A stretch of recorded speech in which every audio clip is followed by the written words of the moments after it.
Hey, what's going on? You know who it is. You know what it is.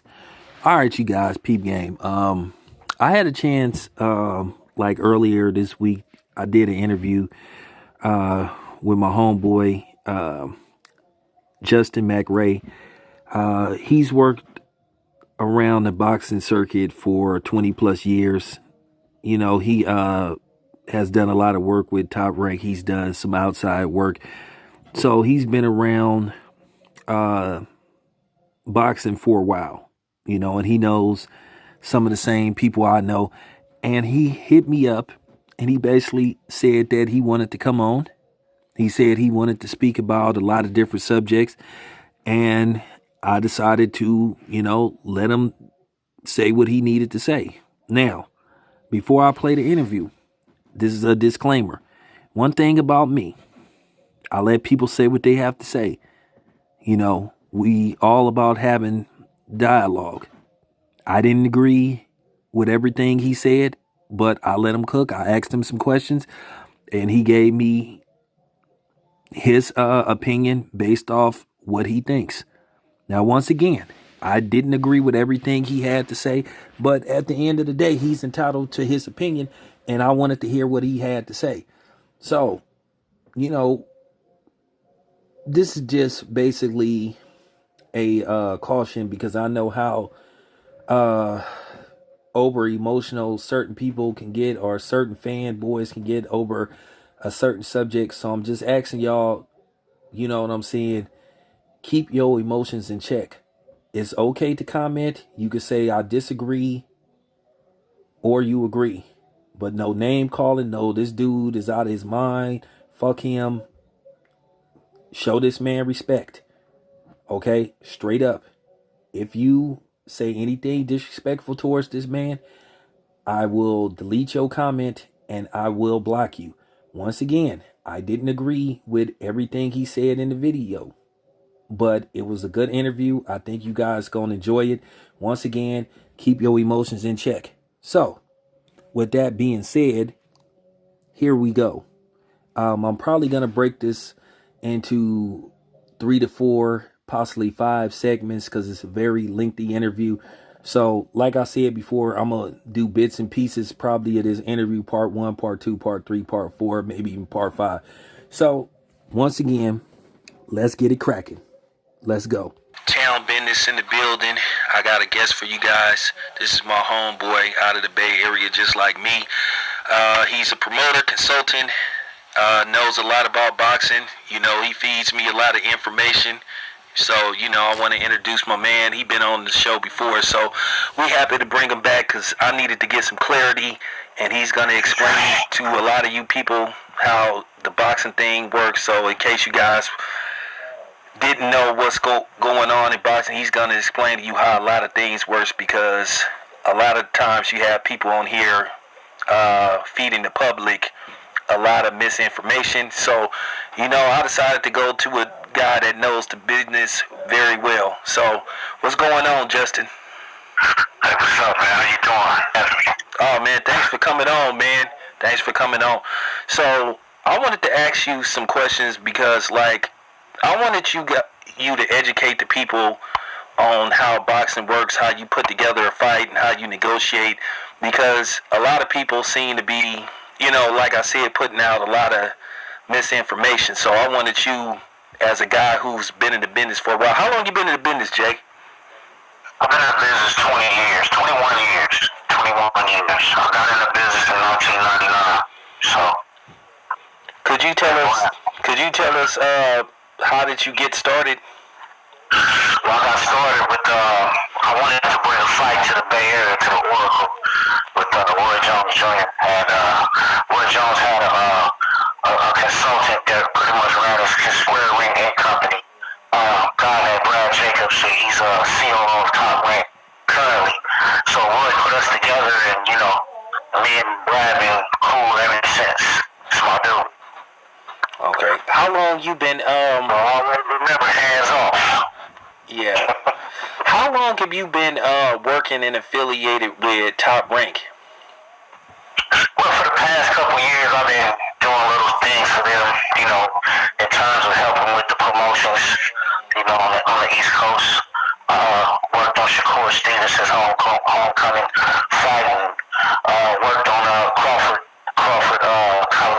last fight, and I did a couple before the pandemic hit in March for Shakur and Michael Conley at Madison Square Garden.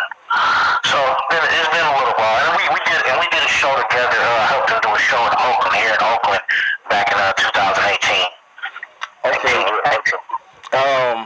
Do you plan on going back to like consulting and helping promote some of these fights? And if so, will it be with Top Rank? Or are you looking to go elsewhere? Or are you looking to do something else? Man, I'm always looking to broaden, expand or broaden my horizon. So I mean, I always keep my options open. I mean, I don't have any problem with anybody. So I'm free and open to work with anybody if they, if it makes sense, and if we can do some things together. So, I mean, the ideal thing is to either be a TV exec, build a network up, like Kerry Davis and how Brad Jacobs did with USA, and Kerry Davis did with HBO, something like that. I wouldn't mind being a TV exec for a while, 5 years or something, and then possibly starting my own promotional company. But I like Al's. I like how Al put his thing together. I've been watching Al over the years, and I watched when he first signed Vernon Forrest, and he worked with Vernon Forrest and David Hay, and I watched how he just basically, managed those guys, and working with Floyd. I watched that whole situation, because I was really close to Dan Goosen, and him and Dan Goosen were partners. So, I mean, I would like to start small and, get my name out there, letting a lot of these fighters know it's another brother out here that knows the business too. And that's fair, and that's going to make sure, you get taken care of, that you get paid, that you get the right amount of money.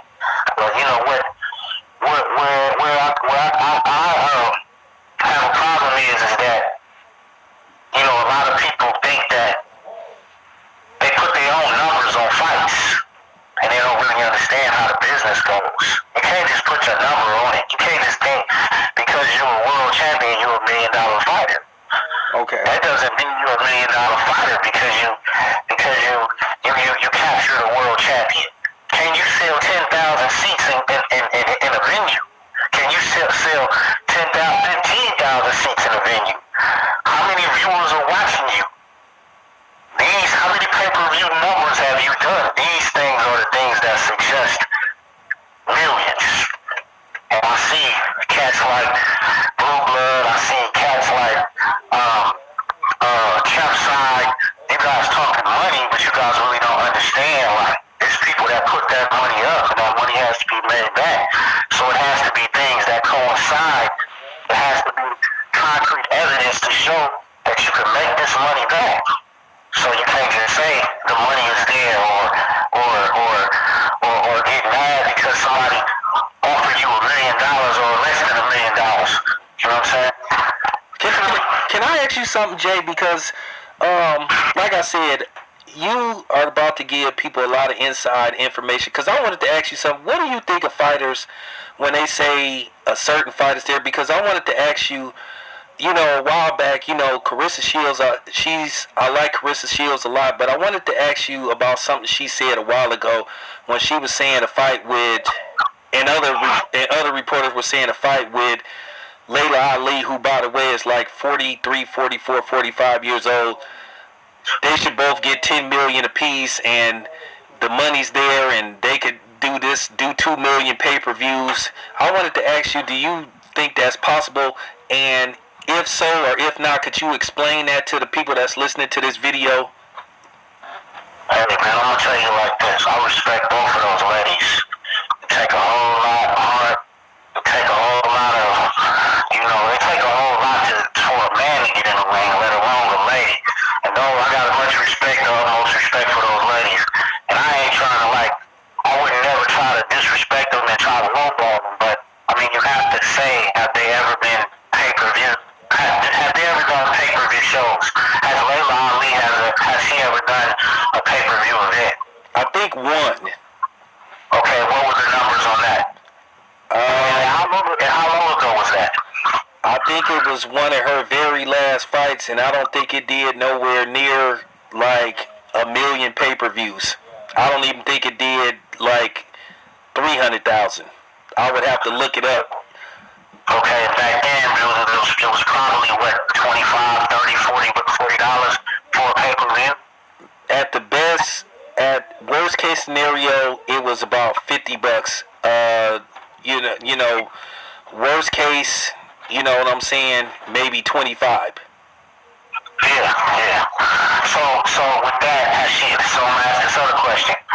Do you think she's ever made $1 million before? Probably not, because to be honest with you, you know, as a guy that's been covering boxing, that talked to inside people, I know that the average female boxer at the time probably wasn't even taking home 200,000 per fight. So, Right. So that's one fighter that, you know, out of the matchup. What about Clarissa Shields? Has she ever had a pay-per-view event? no. Well, I mean, you can't really say it's just worth, the fight is worth $10 million then. If somebody was to put that money up, which would be a good thing. Which would be a good thing. I just don't see the comeback. You know what I'm saying? I don't see the comeback. I mean, you figuring if somebody put up 20 million, they pay them 10 apiece. You still haven't talked about how much the hotel rooms are gonna cost, how much you have to load the card. The card has to have like at least 5 or 6 other bouts on there, so you have to pay those purses. So you can't put no weak ass event on there. You gotta put a good co-main event that's worth something. You know what I'm saying? In order to sell it, or probably the co-main and the third fight, you know, have to be worth something. I mean, you have to have things in place to sell it. I mean, and then you have to have money for marketing and promotions, and you know what I'm saying?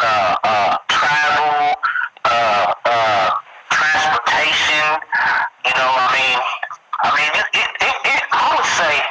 I would say, nah, I ain't even gonna do that. I'm not even gonna speak on that, but I just don't see it.